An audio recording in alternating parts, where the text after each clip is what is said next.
வணக்க மக்களே, இன்னைக்கு நாம என்ன பார்க்க போறோம்னா சிஎஸ்கே அணியின் குளறுபடி, ருத்ராஜ் எடுத்த மோசமான முடிவு. தொடர் தோல்விக்கு காரணமே இதுதான். முக்கிய பவுலரை நம்பாத ருத்ராஜ். அதாவது லக்னோ அணிக்கு எதிரான போட்டியில் சிஎஸ்கே அணி தற்போது தோல்வி அடைந்து உள்ளது. இந்த தோல்விக்கு காரணமே சிஎஸ்கே அணியின் தற்போதைய கேப்டன் ருத்ராஜ் கெய்க்வாட் அவர்கள் 16வது ஓவரை சர்துல் தாகூரிடம் கொடுத்ததுதான் என கடும் விமர்சனமும் இருந்து உள்ளது. இந்த போட்டியில் லக்னோ அணி டாஸை வென்று பவுலிங்கையும் தேர்வு செஞ்சாங்க. இந்த போட்டி நடந்த சென்னை சேப்பாக்கம் மைதானத்தில் இரவில் காற்றில் அதிக ஈரப்பதம் இருக்கும் என்பதால் பந்து வீசுவது என்பது கடினமாகத்தான் இருக்கும்.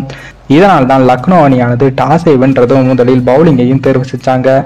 இதன் மூலம் சிஎஸ்கே அணி இரண்டாவது பந்தியில் பவுலிங்கின் போது கவனமாக இருக்க வேண்டிய நிலையும் இருந்தது. இந்த நிலையில் தான் சிஎஸ்கே அணி 210 ரன்கள் குவித்து வெற்றி பெற்று விடலாம் என்று நம்பிக்கையுடன் பவுலிங்கையும் தொடங்கினாங்க.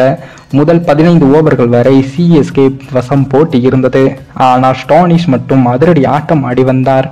அவருடன் மற்றொரு அதிரடி பேட்ஸ்மேனான நிக்கோலஸ் பூரன் அவர்கள் அதிரடி ஆட்டம் தான் ஆடிட்டு இருந்தாரு. அந்த நிலைமையில தான் 16வது ஓவரை வீச சர்துல் தாகூரை அழைத்திருக்காரு சிஎஸ்கே கேப்டன் ருத்ராஜ்.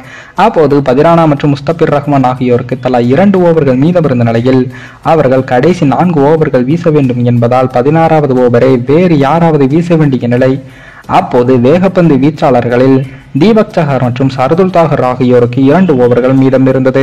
அதில் தீபக் சஹர் 2 ஓவர்களில் வெறும் 11 ரன்களை மட்டுமே விட்டு கொடுத்து ஒரு விக்கெட்டையும் வீழ்த்தி இருந்தாரு. ஆனால் அவர்கிட்ட பால கொடுக்காம ஏற்கனவே ரன்களை வாரி கொடுத்திருந்த சர்துல் தாகூருக்கு ஓவரை அளித்திருக்காரு ருத்ராஜ். அந்த 16வது ஓவரில் மட்டும் 20 ரன்கள் எடுத்தது லக்னோ அணி. இதனை அடுத்த 5 ஓவர்களில் 74 ரன்கள் என்ற நிலையும் இருந்தது. இதனையடுத்து 5 ஓவர்களில் 74 ரன்கள் என்ற தேவை என்ற நிலையில் இருந்து 4 ஓவர்களில் 54 ரன்கள் என்ற தேவை நிலைக்கும் சென்றது. இதனையடுத்து நம்பிக்கை பெற்ற மார்க் ஸ்டோனிஸ் அவர்கள் தொடர்ந்து அதிரடி ஆட்டமாடி தன் அணியை வெற்றி பெற வைத்தார். ஒருவேளை 16வது ஓவரில் 10 ரன்களை குறைவாக கொடுத்திருந்தால் போட்டி சிஎஸ்கே வசம் வந்து இருக்கும்.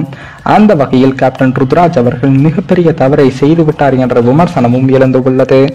மேலும் இந்த வீடியோ ஏதோ ஒரு விதத்தில் உங்களுக்கு பிடித்திருக்கும் என்று நினைக்கிறேன். நம்ம சேனலுக்கு புதிதாக வீடியோ பார்க்கிறீர்கள் என்றால் மறக்காமல் சப்ஸ்கிரைபர் செய்துவிட்டு பாருங்கள். இன்னொரு வீடியோவில் சந்திக்கும் வரை நான் உங்கள் தமிழ்.